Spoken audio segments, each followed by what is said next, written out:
Bom dia a todos, sejam bem-vindos a este local que o Senhor separou para que pudéssemos nos reunir, louvá-lo, ouvir a sua palavra e aqui termos os nossos exercícios espirituais. É um espaço que o Senhor concede ao seu povo. Então, há várias pessoas, não só no Rio de Janeiro, mas no mundo inteiro, fazendo o que nós estamos fazendo aqui, indo para um local específico, e aí tem toda uma trajetória, né, que eu acho bonita.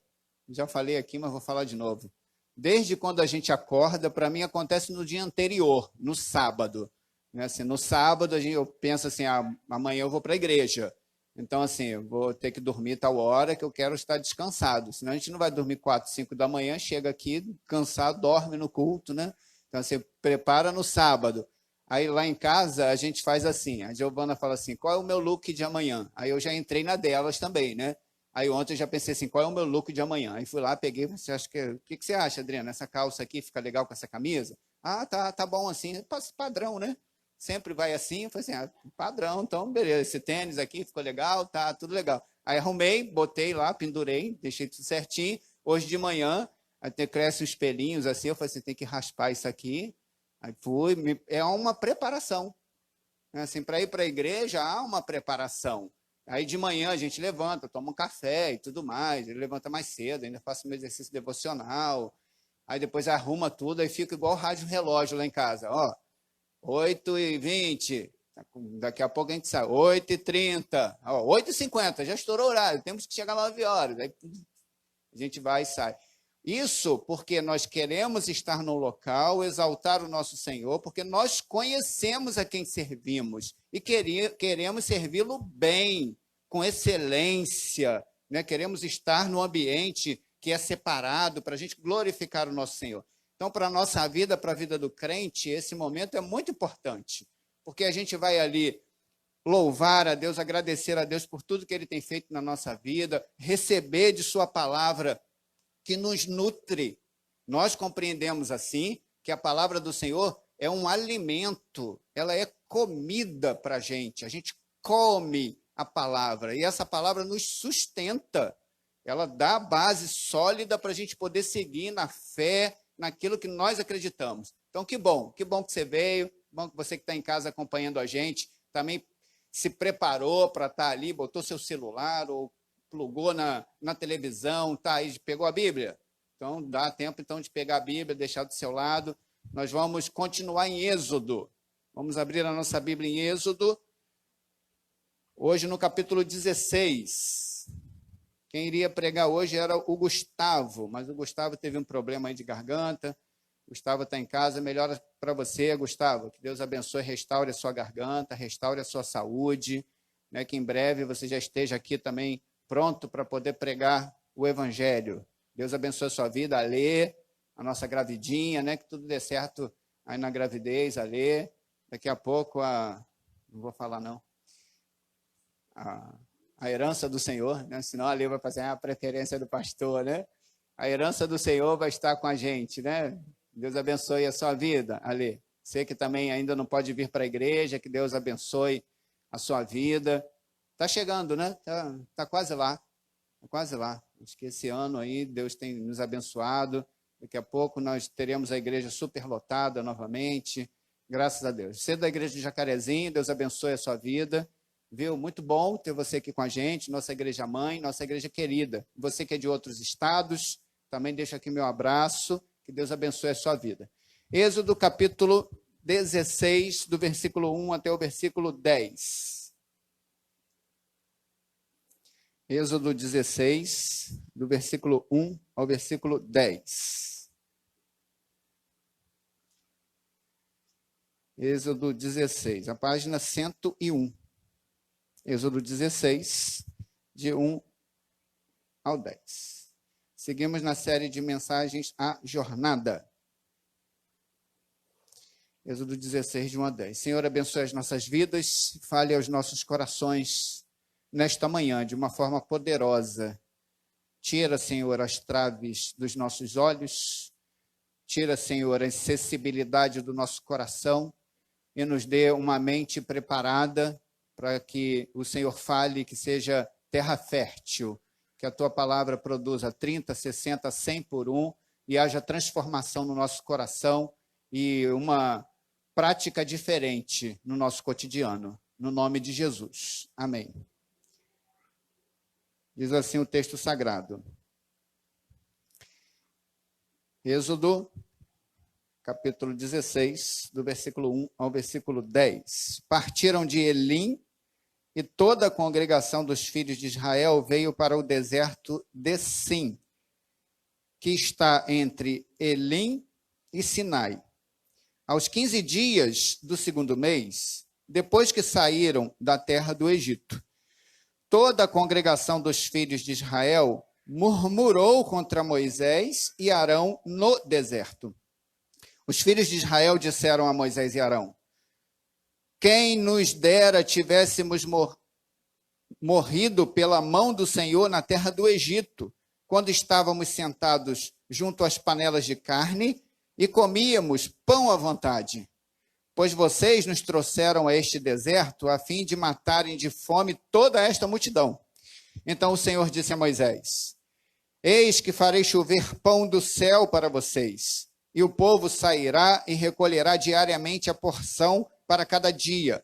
Eu os porei à prova para ver se andam na minha lei ou não.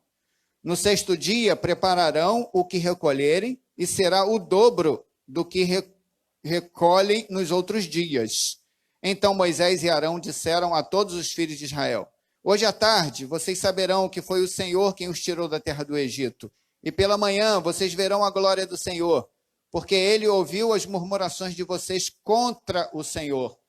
Pois quem somos nós para que vocês fiquem murmurando contra nós? Moisés continuou: isso acontecerá quando o Senhor à tarde lhes der carne para comer e pela manhã pão à vontade, porque o Senhor ouviu as murmurações com que vocês se queixaram contra ele. Pois quem somos nós?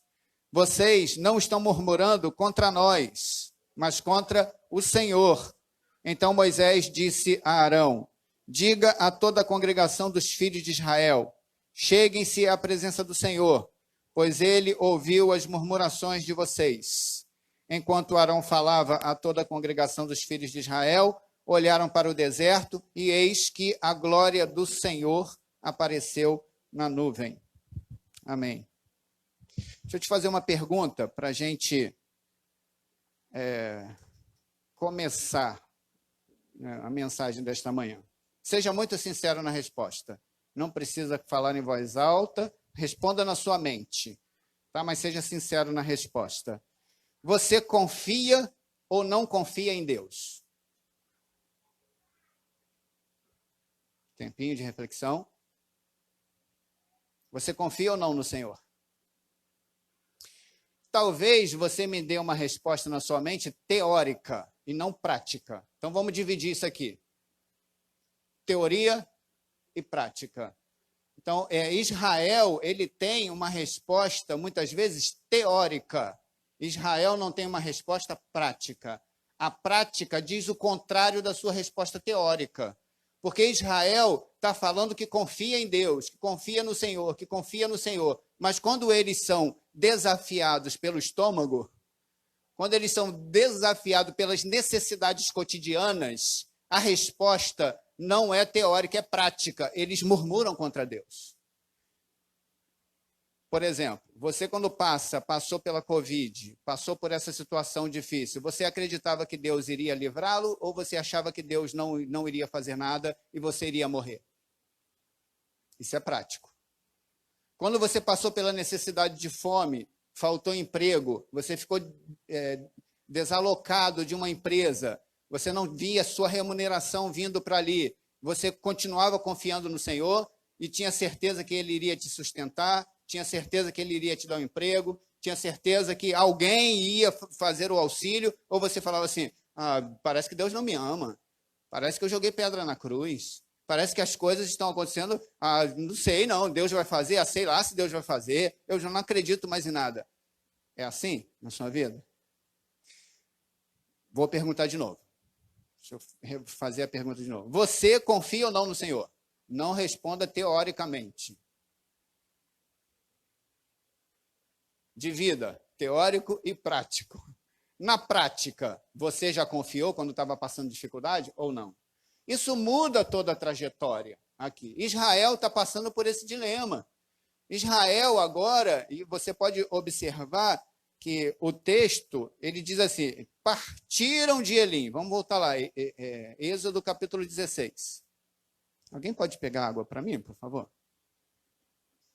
Êxodo capítulo 16. Olha o texto como é que diz. Partiram de Elim.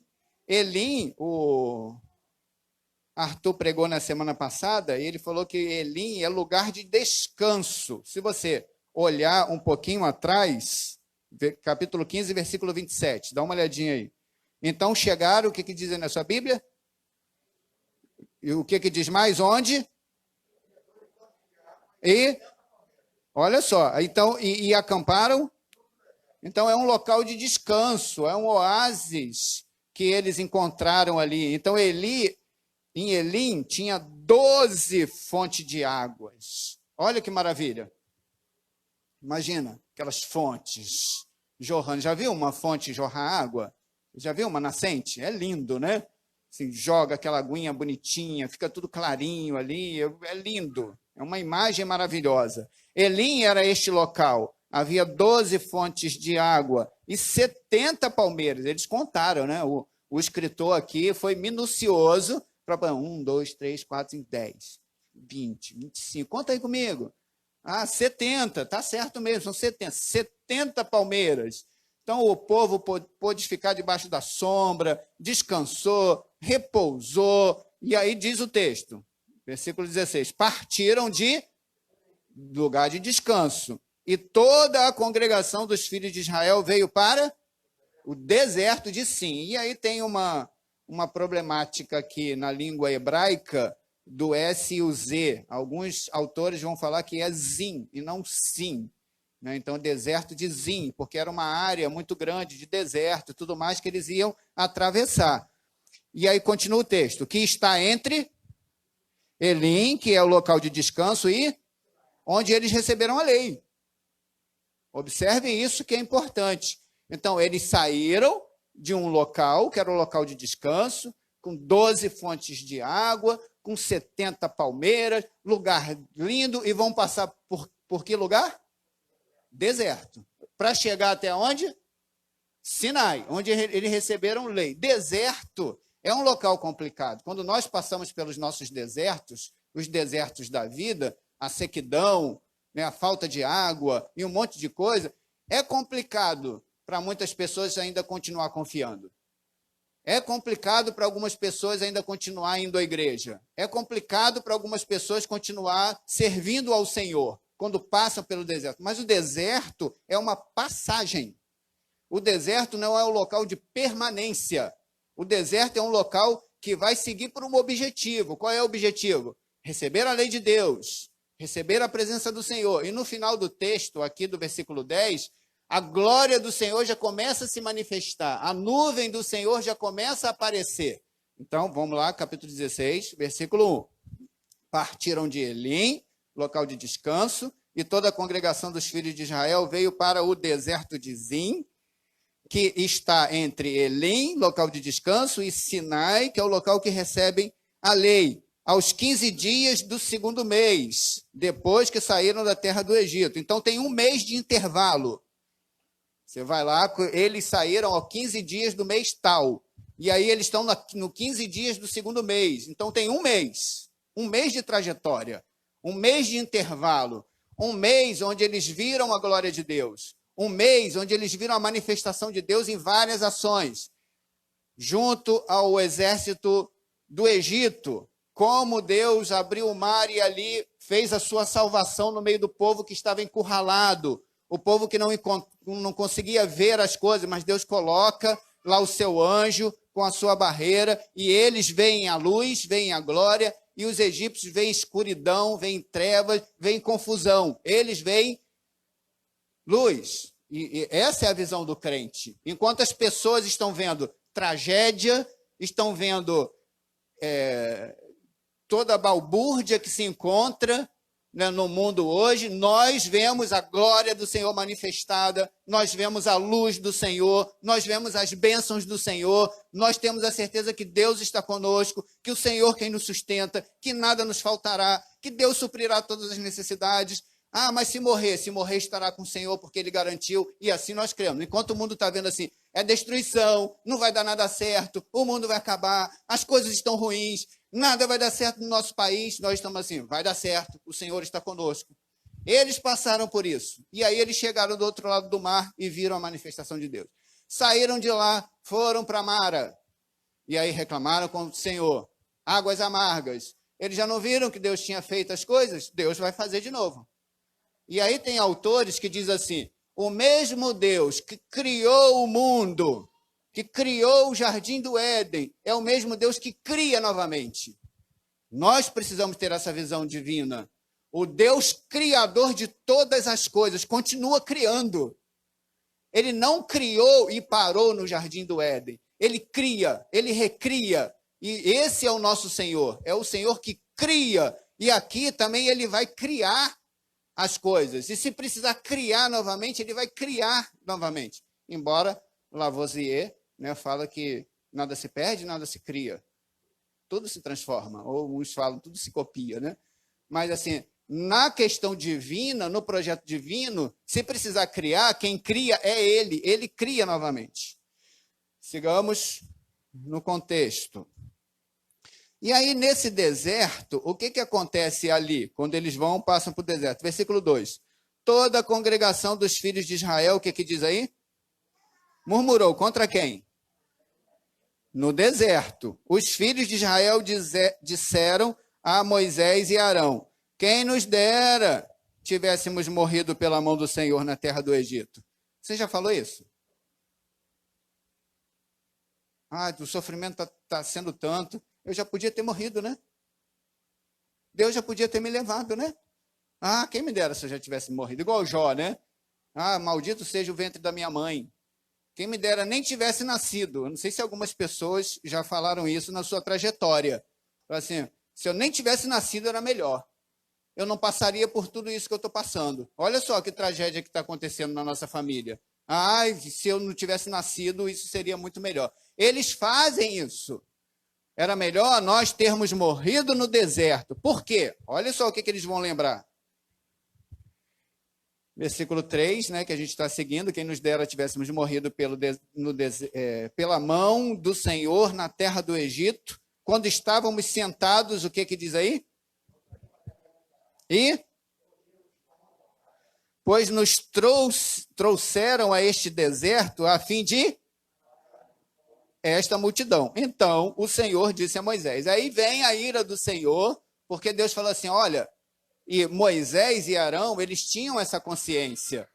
Os pastores também precisam ter essa consciência. Os líderes da igreja precisam ter essa consciência. Quando falam, não estão falando contra mim. Eu não preciso ter gastrite, eu não preciso desenvolver nenhuma psicossomática, porque não é contra mim, é contra o Senhor. E aí o próprio Moisés e Arão falam assim, ó, quando vocês falam, vocês não estão falando contra nós, vocês estão falando contra Deus, porque Deus é o sustentador de vocês. Deus é quem tem feito os milagres de vocês. Quem falou que ia tirar vocês do Egito foi Deus. Ele prometeu e ele fez. Então, quando vocês reclamam contra a gente, vocês não estão reclamando contra a gente, vocês estão reclamando contra o próprio Deus. E aí Moisés e Arão lembra isto ao povo. E que Deus começa a fazer, e é muita murmuração, e o povo reclama, muita reclamação, e tudo reclama, nada está bom, não gostei dessa cor, o piso poderia ser diferente, essa cadeira é dura, ai, a pregação não é boa, ai, porque os músicos não sei o quê, e aí parece que reclama de tudo. Não está reclamando contra os líderes, está reclamando contra o Senhor. E aí o Senhor coloca isso de uma forma bem clara quando eles passam pelo deserto, ou seja, quando eles passam pela provação da vida. Então Deus vê a reclamação do povo, mas não os mata, nem faz mal. Porque o Senhor começa a observar a reclamação do povo, mas Deus não manda fogo, Deus não manda uma praga, Deus não dizima aquele povo, porque Deus poderia fazer isso. Ah, cansei. Cansei. Quero mais você não, Vitinho. Morre! Pum! Pum! Vitinho é igual a arma da Hidra, né? Pá! E aí acaba com tudo de uma vez só. Não precisa nem enterrar. Não precisa nem colocar no vasinho, né, para poder colocar lá na estante. Pum, desintegra e vai embora. Thanos, né? Pum, todo mundo apaga. Deus poderia fazer isso. Vou apagar todo mundo. Ou às vezes nem um clique ele precisava dar. Ele só com a palavra dele fala assim, apaga. Morre. E pum, todo mundo morre. Deus não fez isso. Porque de uma forma didática, o Senhor vai nos ensinando. A provação de Deus, que não é tentação, mas é aprovação, Deus vai nos provando. Deus vai nos ensinando. Nos desertos da nossa vida, o Senhor está conosco. E o Senhor vai nos ensinando em cada dor, em cada sofrimento, em cada falha. E Ele vai fazer com que a gente cresça, que a gente abra os olhos e que a gente reconheça a grandeza de Deus. Naquele filme As Crônicas de Nárnia, que eu gosto demais, né, do C.S. Lewis, tem uma parte, eu sempre confundo, não sei se é Peregrino da Alvorada, qual é, eu só lembro da cena. Eu lembro que a Lúcia, né, que é uma das 4 personagens ali, que são 2 irmãs e 2 irmãos. Então, a Lúcia, ela se encontra com Aslan. E ela se encontra com Aslan, e o Aslan está enorme. O Aslan está enorme. Aí ela olha assim e fala assim, nossa, Aslan, como você cresceu, como você está grande. E Aslan, no filme, representa o próprio Jesus, né, o próprio Cristo. Aí o Aslan olha para ela e diz assim, não, minha filha, foi você quem cresceu. Porque cada vez que você confia mais, que você cresce, eu me torno maior. Eu fico todo arrepiado quando eu falo assim, pô, C.S. Lewis é show. C.S. Lewis pegou, cada vez que a gente confia mais em Deus, que a gente cresce em Deus, Deus vai se tornando grande para a gente. E cada vez mais grande para a gente. Quando a gente vai crescendo e confiando, Deus se torna maior ainda. Aqui, de uma forma didática, Deus está ensinando para o povo. Deus não destruiu ninguém. O Senhor está permitindo que eles vejam mais coisas, que eles vejam a glória do próprio Senhor manifestada aqui. Aí ele vem com sustento. O sustento, que é o tema dessa manhã. O sustento em 2 perspectivas para mim aqui nesse texto. No meu olhar para o texto, outros podem olhar com mais perspectivas. Eu olho com 2 perspectivas nesse texto. O que Deus faz? Como Deus nos sustenta ao longo da nossa vida? Como Deus faz na nossa trajetória nos ensinando? Como é a sua função didática, espiritual, no meu coração e no seu coração? Primeiro, olhe lá o versículo 4. Vamos juntos? Então o Senhor disse a Moisés, eis que... Amém. Até aí. O que Deus fará? Chover pão. Pão vai cair de onde? Do céu. Vocês vão ver o que eu vou fazer. Eu sou o Deus que provê. Eu sou o Deus do sustento. Eu vou sustentar vocês com o quê? Com pão.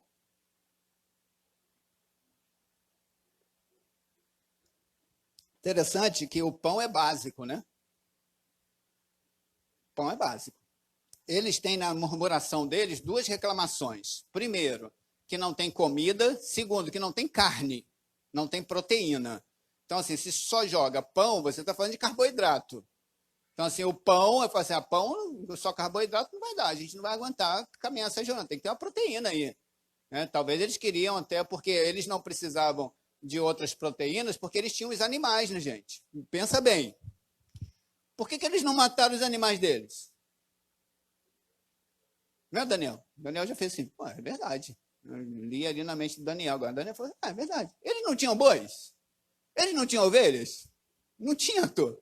Porque diz que eles saíram do Egito com vários animais. Saíram do Egito com carneiro, saíram do Egito com os bois, saíram do Egito com um monte de coisa. Por que eles não mataram as vacas? Por que eles não mataram os seus cordeiros? Eles não tinham provisão. Claro que tinham provisão. Estava ali diante deles. Nós também somos assim às vezes. O armário tem coisas para comer, mas a gente fala, o que a gente fala? Tem nada. Vai pro armário de roupa. Tá cheio de roupa lá, mas você vai fazer o seu look pro domingo. Aí você olha no look, o que você diz? Não tenho roupa. Aí eu falo, ai, meninas, olha aqui quantas camisas. Não, pai, não tenho roupa para essa ocasião. Não tenho roupa para poder combinar aqui com esta calça que eu quero usar. Eu não tenho nada. Eles, nessa murmuração, que é a nossa murmuração também, eles acabam fazendo isso. E Deus fala assim, eu vou fazer chover, mas eu vou fazer chover o básico. Eu vou fazer chover pão. E esse pão, lógico que tem uma ligação aqui enorme, que uma série de coisas aqui, mas eu acho que é importante a gente pensar nesse momento. O Salmo diz assim, que nunca vi um justo a mendigar o pão, nem a sua descendência, o quê? Passar necessidade. Deus nunca prometeu que você vai ter luxo, mas o básico, ele sempre prometeu. Então, o básico, Deus sempre deu e sempre dará aos seus. Não faltará o básico. Então, a promessa aqui de Deus de sustento é nos sustentar com o básico, é nos sustentar com aquilo que dá força, é nos sustentar com o pão. E aí, o que vem? Vem o maná. Deus faz chover do céu o maná. O maná era fornecido continuamente. Segunda-feira eu vou colocar na nossa ordem, né? Na ordem cronológica, para a gente não se perder aqui. Segunda-feira de manhã cedinho, você ia lá num arbustrozinho, né? Porque numa árvore aí chovia e caía do céu, tipo, que eles chamam de semente de coentro, ou uma gosma. Essa gosma, tipo uma geada, quando tem, sabe? Cai a geada assim na árvore, você passa a mão assim, você pega tipo uma massa, é assim. Então o maná é assim. Cai, aí eles iam lá e eles iam recolher essa gosma, bota ali, então dá mais ou menos 1,2 litros para cada pessoa. Então cada pessoa poderia recolher na segunda-feira de manhã 1,2 litros. Se a família tem 4, eles vão recolher 4,8 litros. Se a família tem 6, aí você vai fazendo a conta. Então essa conta que Deus dá é uma conta por pessoa. Então, é o sustento diário para a pessoa. Se você fizer qualquer conta aí, em Israel, por exemplo, que eles falam assim, 1 denário por dia, porque 1 denário por dia era a conta necessária para a refeição da pessoa por dia. Café da manhã, almoço e jantar. Não contava essas refeições como nós contamos. A colação, 10 horas da manhã. 3 horas da manhã, o lanche da tarde. Então, às 21 horas, a ceia. Então, você tem 5, 6 refeições distribuídas por dia. Não era assim. Então, era café da manhã, almoço e jantar. Ou algumas pessoas era só almoço e jantar. Então, esse dinheiro, esse valor de 1 denário, tinha que dar para essas refeições durante o dia, que era o sustento. Se no nosso tempo você fizer uma conta, não sei se o salário mínimo consegue suprir toda a necessidade de uma família, o básico. Eu não estou falando de saúde, estou falando de comida, né? de comer e se mover. Então, assim, as famílias acabam administrando o seu dinheiro, dizendo assim, não, conseguimos fazer no mercado, até incluir aí um franguinho, um ovinho, né? Dá para comprar aí, às vezes, um leite, não dá para comprar leite para todo dia, não, mas pelo menos umas 4 caixas de leite a gente compra, dá para um mês, dá para tomar um iogurte, aí faz a conta, paga luz, paga água, paga isso, paga aquilo. Então, pô, nosso dinheiro dá. Dá para o quê? Para o básico. Mas o básico, você mora num apartamento, mas é básico. É básico. Mas tem o seu carro, mas é básico. Então, assim, tem uma conta que é feita, e Deus estabeleceu uma conta aqui nesse momento. 1,2 de litro para cada pessoa. Não faltava. Não faltava. As pessoas eram alimentadas com aquilo que Deus se estabeleceu ali naquele momento. Segunda, terça, quarta, quinta, sexta. Na sexta-feira ia dobrado. Ia dobrado porque no sábado era o sábado de descanso do povo. Era o sábado que o povo não trabalhava, que o povo descansaria para a igreja, que o povo servia ao Senhor. Nós precisamos aprender isso. Hoje, as nossas famílias, nós que somos cristãos, nós que acreditamos na palavra do Senhor, às vezes a gente não separa um dia específico, até para não fazer nada, sabe? Até para você ir para a praia, ou sei lá, ir para o parque, e ali colocar a cabeça e ficar sentado sem fazer nada. É isso. O dia de descanso e o dia de adoração. E aí, nesse dia, podia pegar dobrado. Então, nesse dia, o que acontecia? Na sexta-feira, em vez de ser 1,2, era 2,4 por pessoa. E aí não estragava. Chegava no sábado, aquilo que eles pegaram no dia anterior não estragou, funcionou direitinho. Durante a semana, como tem os mais gulosos durante a semana, em vez de pegar 1,2, eles pegavam 1,8, 2, eu pegava a porção para 2 dias. E o que acontecia? Dava bicho, estragava. E no sábado, não estragava. Por quê? Porque a provisão de Deus, o sustento do Senhor, ele é para aquilo que é necessário, é didático. Ele nos ensina isso. Não cria ansiedade no nosso coração. Nós vivemos num tempo de muita ansiedade. Num tempo fala assim, não, meu armário tem que estar cheio. Se não estiver cheio, não vai dar certo. Calma, meu filho. Deus está sustentando dia após dia. Eu conheço um casal de amigo, né? Meu amigo que é pastor. Ele falou que a esposa dele um dia chegou, era numa sexta-feira, né? Sexta-feira à noite, ela abriu lá a geladeira, olhou e falou assim, cara, não tem frango, não tem carne, não tem ovo, não tem nada. Aí olhou assim, falou assim, chegou para ele e falou assim, olha, não tem, a gente vai ter que fazer isso. Ele olhou para ela e falou assim, minha querida, calma, tá à noite, o almoço é só amanhã meio-dia.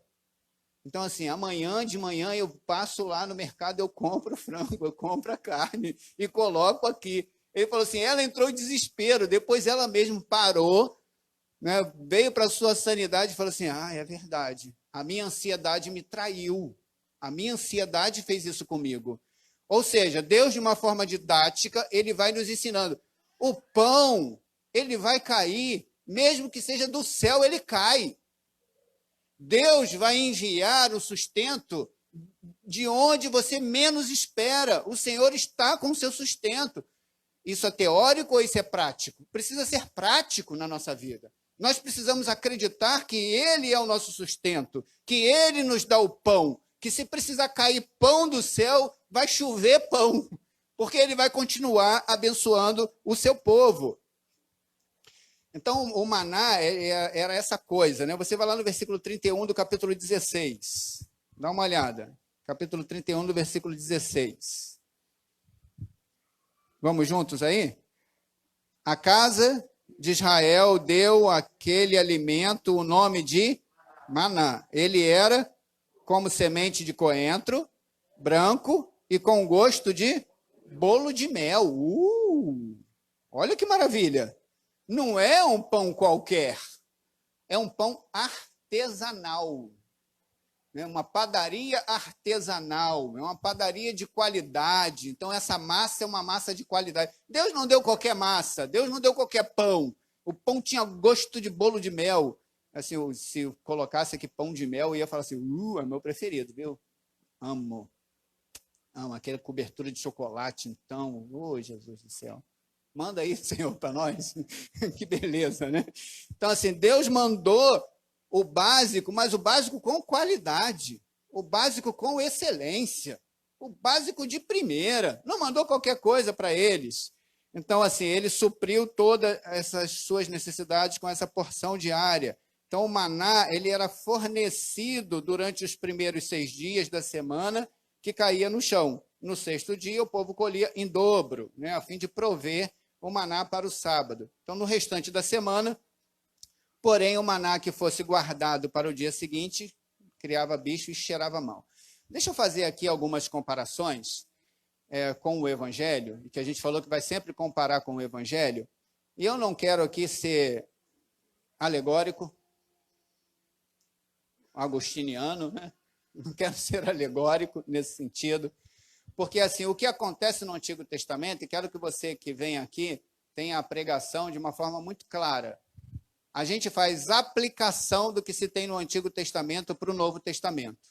Eles não sabiam que isso tinha a ver com Cristo. Não tem como falar isso, a gente Cristo está aqui. Não, Cristo não está aqui. Está aqui o acontecimento, mas no futuro, no Novo Testamento, eles olham para trás e eles veem a manifestação de Cristo já ali, onde que ninguém via. Então, essa aplicação ela é feita para o Novo Testamento. E é isso que eu quero fazer. Eu quero fazer uma aplicação disso daqui com Cristo, com o nosso Senhor. Porque o próprio Jesus Cristo, ele vai dizer assim, eu sou o pão vivo que desceu do céu.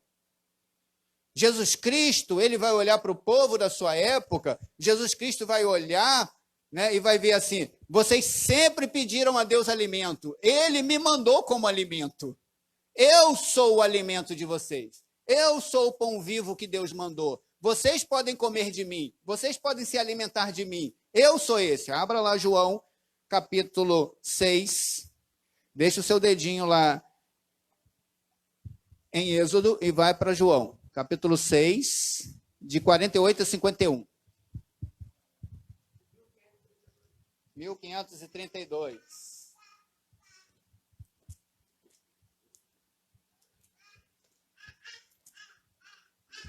João 6, de 48 a 51. Vamos juntos? Vamos fazer essa leitura juntos. João 6, de 48 a 51. Vamos lá? Eu sou o pão da vida. Os pais de vocês comeram o maná no deserto e morreram. Este é o pão que desce do céu, para que todo o que dele comer não pereça. Eu sou o pão vivo que desceu do céu. Se alguém comer deste pão, viverá eternamente. E o pão que eu darei pela vida do mundo é a minha carne. Jesus Cristo, ele pega, ele faz essa comparação, ele olha para o que o povo passou no deserto, a murmuração que o povo fez, e olha para eles e fala assim, eu sou esse pão. Eu sou o pão vivo que desceu do céu. A implicação disso para a nossa vida é que nós devemos nos alimentar de Jesus, acreditar em Jesus. Ele nos dá o que é suficiente, ele será nosso eternamente. Ele garantiu isso e nós estamos firmes nas mãos de Jesus, porque ele é o pão vivo que veio do céu para nosso alimento, para que a gente coma dele. Não precisamos de nenhum outro Deus, não precisamos de nenhuma outra manifestação, não precisamos de mais nada na nossa vida, porque Cristo é suficiente.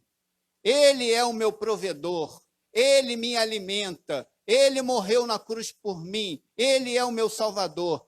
Cristo e mais nada. Não precisa de nenhum jeitinho brasileiro. Jesus é tudo o que nós precisamos. Segundo e último paralelo que eu quero traçar aqui com essa questão no deserto. O maná estava relacionado ao orvalho da manhã, certo? Toda manhã caía o orvalho de Deus. E o que nós precisamos? Precisamos depender de Cristo todas as manhãs. Todos os dias. A minha necessidade é diária.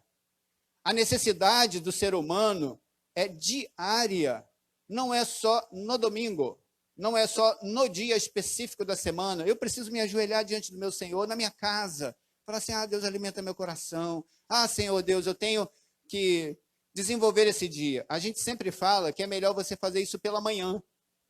Não deixar para fazer isso à noite, porque à noite você já fez um monte de coisa. Então, mesmo que seja 2 minutos pela manhã, você levantou da cama, na cama mesmo. Eu tenho um amigo, um conhecido, talvez não amigo, assim, o Jeff, lembra, Giovana? O Jeff veio com Pezzini, nós estávamos plantando a Igreja Maracanã, ele veio e pregou lá no Maracanã, foi muito legal. O Jeff, um senhorzinho, de uma fundação dos Estados Unidos, e ele já agora está aposentado, né?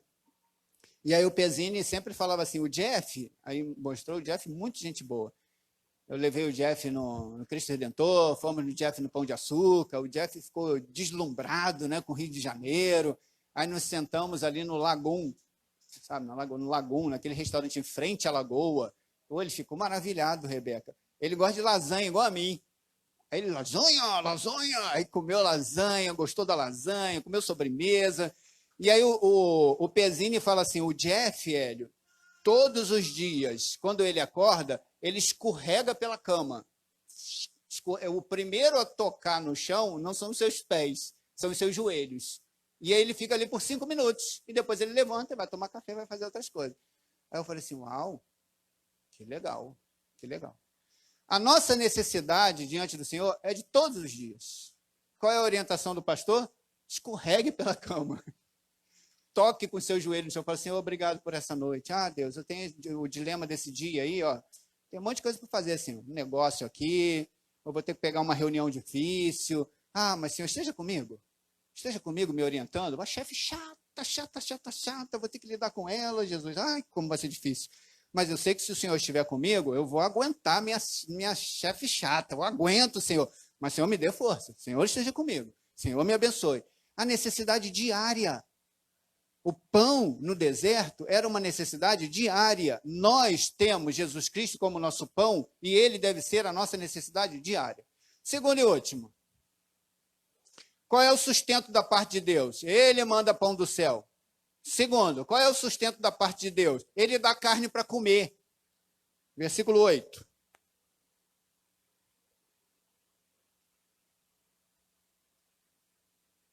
Vamos juntos? Moisés continuou. Isso acontecerá quando o Senhor... Vamos juntos? Isso acontecerá quando o Senhor, à tarde, lhes der carne para comer, e pela manhã, pão à vontade, porque o Senhor ouviu as murmurações com que vocês se queixam contra ele. Pois quem somos nós? Vocês não estão murmurando contra nós, mas contra o Senhor. E assim diz. E aí o que Deus faz? Deus faz chover carne. E é interessante que essa questão da codornizes é um paralelo, tá? A gente traça paralelos. O pão vinha todo dia. A codorniz veio uma vez só. Alguns textos vão falar que tiveram duas evidências. Uma aqui em Êxodo, uma em Deuteronômio. Deuteronômio no capítulo 11, no versículo 31. Dá uma olhada lá. Vamos lá. Fica o seu dedinho em Êxodo, vai lá para Números. É Números. Eu falei Deuteronômio? Ato falho. Números. Êxodo, Levítico, Números. Já chegou. Pertinho. Números 11. 31. Você está em Êxodo, né? Você vai um pouquinho para frente, Êxodo, Levítico, depois vem Números. Números, capítulo 11, na página 204, versículo 31. Vamos juntos? Então soprou um vento do Senhor e trouxe codornizes do mar, e a espalhou pelo arraial em todas as direções, numa extensão de cerca de um dia de caminhada, a uma altura de quase 1 metro sobre a terra. Aí você vai lá para o capítulo 16 de Êxodo, a partir do versículo 11, você vai ver essa manifestação aqui, ó. Êxodo 16, versículo 11. E o Senhor disse a Moisés: tenha ouvido a murmuração dos filhos de Israel. Diga-lhes, ao crepúsculo da tarde, vocês comerão carne, e pela manhã vocês comerão pão à vontade, e saberão que eu sou o seu Deus. E aqui ele vai fazer com que as codornizes venham. Como é que era essa manifestação? Essa manifestação era assim. Elas tinham uma rota. As aves eram pequenas aves, codornizes são pequenas, codorna, né? Não sei se você já comeu codorna. É muito boa, né? Uma carne... Ela era muito apreciada pelos egípcios. Os egípcios pegavam a codorna, secavam a codorna, deixavam ela lá secar. Depois os chefes preparavam essa codorna. Então, assim, o faraó apreciava demais aquela comida. Os egípcios, de uma forma geral, eles apreciavam muito. Era quase que um prato preferido. Sabe? O prato principal, o prato preferido dos egípcios era a codorna. E aí, quando o povo começa a murmurar, fala assim, queria voltar para o Egito, porque lá a gente tinha carne à vontade, pão à vontade. A gente fica assim, né? Quero voltar à vida do pecado, à vida anterior, quero voltar para o meu Egito. No meu Egito era bom, pelo menos eu podia fazer, tinha tantas mulheres, tinha não sei o quê, tinha carro, tinha não sei o que lá, poderia roubar à vontade, poderia fazer isso à vontade. Agora, fica aí, ó, uma mulher só. Que droga, que merda, que meleca na minha vida. E aí a gente fica querendo voltar toda hora para isso, toda hora para isso. E aí Deus já fala assim, eu vou dar para vocês algo que é muito apreciado por todos e vocês vão se deliciar. Talvez eles não comessem codorna no Egito, porque como era um prato muito apreciado e os egípcios faziam, eles eram escravos. Não sei nem se, na verdade, eles comiam carne à vontade, como eles faziam aqui, porque eles eram escravos. Eles tinham o básico, só que eles burlavam alguma coisa, saíam para caçar escondido. É igual a história do nosso país, né? Lembram dos escravos na época de Tiradentes, dos negros. Então, assim, tirar ouro, mina na extração, extrair ouro. Então, o que eles faziam? Conhecem a história? E guardavam também o ouro, e eles construíam as suas igrejas, que é a igreja do escravo, e usavam o ouro também, porque eles faziam isso. A não ser se esses escravos no Egito, eles faziam alguma manobra ali, que eles comiam a carne. Estavam lá cortando, sei lá, fico imaginando minha mente criativa, né? Está lá o cara trabalhando, cortando, desossando a vaca, ou desossando uma codorninha para poder levar lá pro faraó e pegar, opa, deixa essa aqui. Caiu no chão, caiu, que pena, caiu no chão, vai ter que jogar fora. Aí pega e come carne. Eles reclamavam de comer a carne. Deus fala assim, vejam no crepúsculo da tarde o que vai acontecer. As codornas, elas tinham um movimento que elas saíam do sul da Europa e elas passavam pela península da Arábia e passavam ali perto do Monte Sinai, era a trajetória delas. Só que como o percurso da codorna era muito longo, era muito extenso, o que elas faziam? Elas paravam no arbusto para poder descansar. Só que algumas ficavam tão cansadas, que elas acabavam indo para o chão e não conseguiam levantar voo novamente. Aí o que acontece? Deus faz com que essa rota seja estabelecida, eles passam ali nesse movimento de Elim até o Sinai, e eles estão aonde? No deserto de Zin. E ali eles estão exatamente na rota das codornas. Eles não imaginavam que estavam na rota das codornas. E Deus fala assim, eu farei na vida de vocês, eu colocarei vocês numa rota, e essa rota, a bênção, vai cair do céu, o céu vai ficar baixo, e as coisas vão acontecer para a vida de vocês. Vocês não estão vendo, mas eu já determinei. Aí o que acontece? Elas vêm cansadas, e diz, né, algumas pessoas vão falar que a tenda, dessa altura, elas não conseguiam voar mais do que a tenda. Então, elas batiam na tenda e elas caíam no chão. Qualquer criança poderia ir lá pegar a codorna.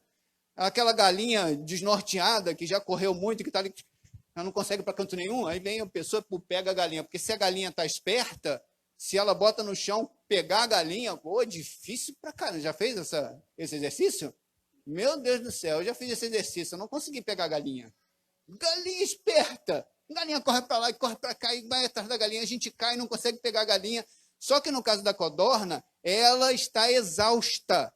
E ali a rota é muito longa e ela cai. Aí é mole, pegou, matou a bichinha, botou para secar, comeu aquela delícia.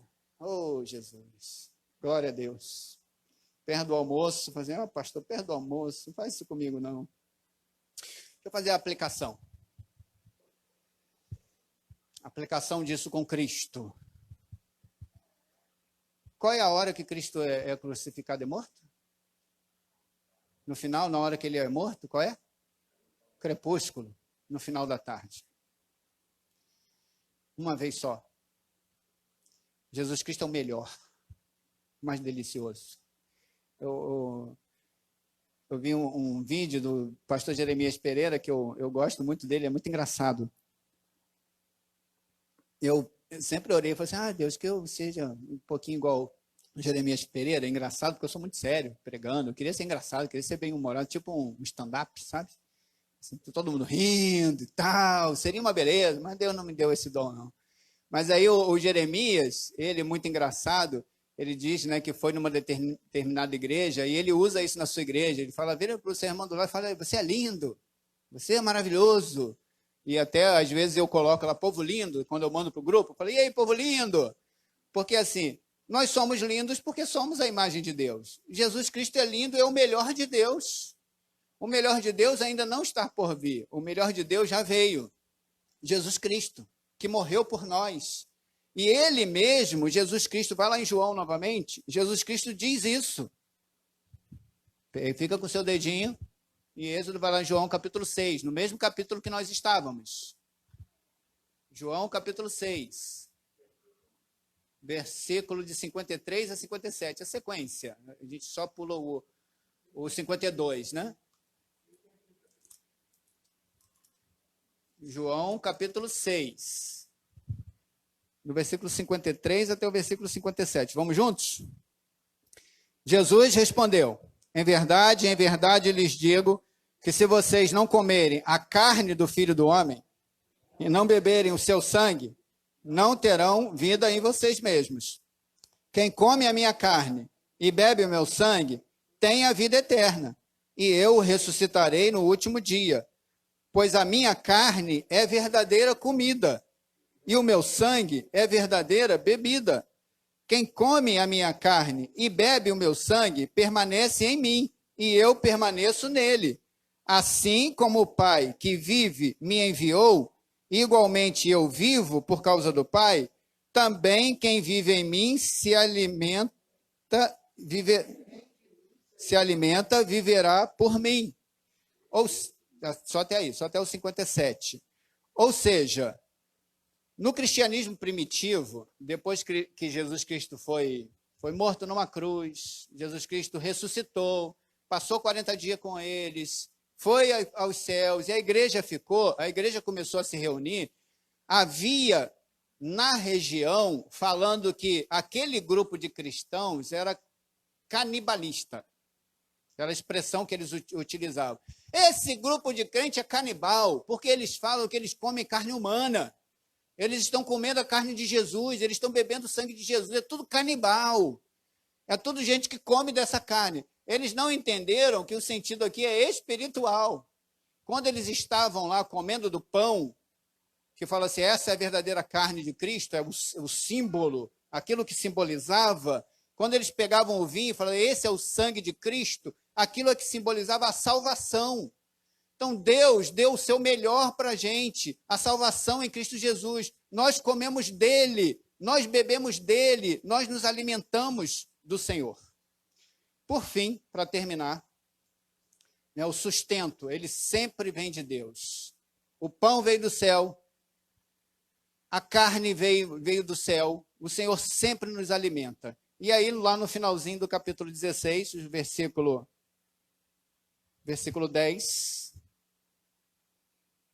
Vamos juntos? Enquanto Arão falava a toda a congregação dos filhos de Israel, olharam para o deserto, e eis que a glória do Senhor apareceu na nuvem. Versículo 9, no finalzinho, diz assim, cheguem-se à presença do Senhor, pois ele ouviu as murmurações de vocês.